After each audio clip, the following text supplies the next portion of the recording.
I'm Maggie, and I am a Native American woman from the White Earth Reservation. And when you talk about identity and growing up Native American with light skin and how that impacted me, I can relate to tell you a story about when I was in 9th grade.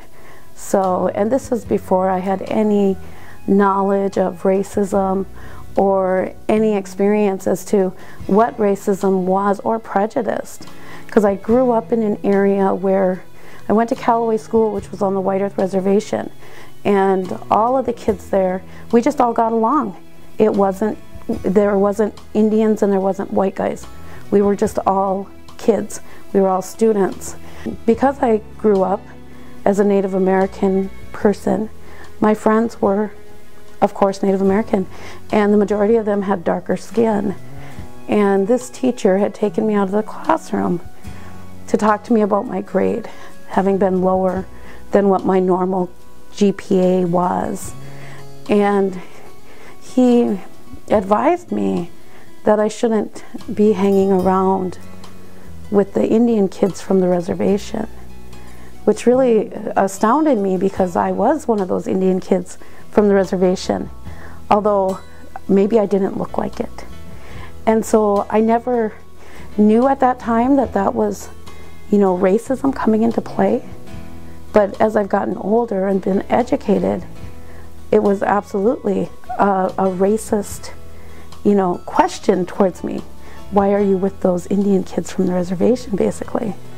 One thing in regards to working with Native people is to always remember that there are different levels of assimilation and acculturation in every family.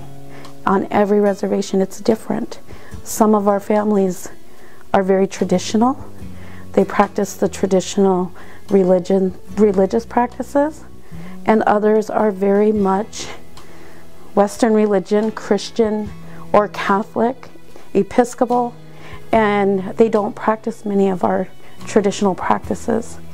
So there's different levels of assimilation on all reservations, and sometimes some of the lightest skinned Native American people can be the most traditional people you will meet. When working with people in Indian country on our reservations, you also should always remember that we have values that we live by. And one of the #1 values is respect. And it's practiced, it's one of our main values, where you respect the children, you respect adults, you respect your elders, in all forms of communication. In everything you do, there's always an essence of respect. A lot of times our more traditional people, there's expectations when you ask them for something or you ask somebody to do something for you. Giving gifts or giving tobacco is a traditional practice that if you're coming into another culture, you should always learn about that person or that culture, those people, before you walk in and possibly humiliate yourself or offend somebody. And like I said, there's so many different levels of assimilation in Indian country that it's best to ask questions before you ask for something or want something to change or to happen. When you are going into Indian country to work with people, don't ever make assumptions. Always remember that we are very respectful of other people, and people make mistakes, and people also forgive things.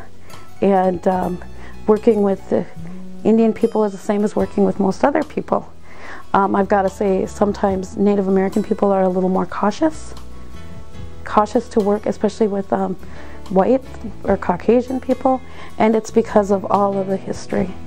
I mean, there's been many years of historical trauma, the genocide that's happened, and so a lot of Indian people are more cautious when working, with other races, and that's to be expected.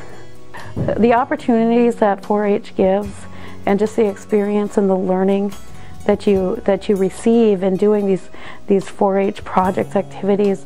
I mean, it gave us the opportunity to go to the county fair. Even if we didn't make it to the state fair, the county fair was something that was really exciting for us.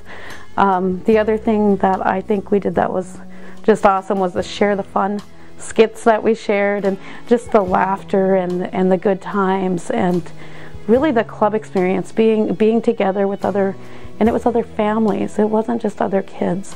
I mean, I think every parent was involved in some manner.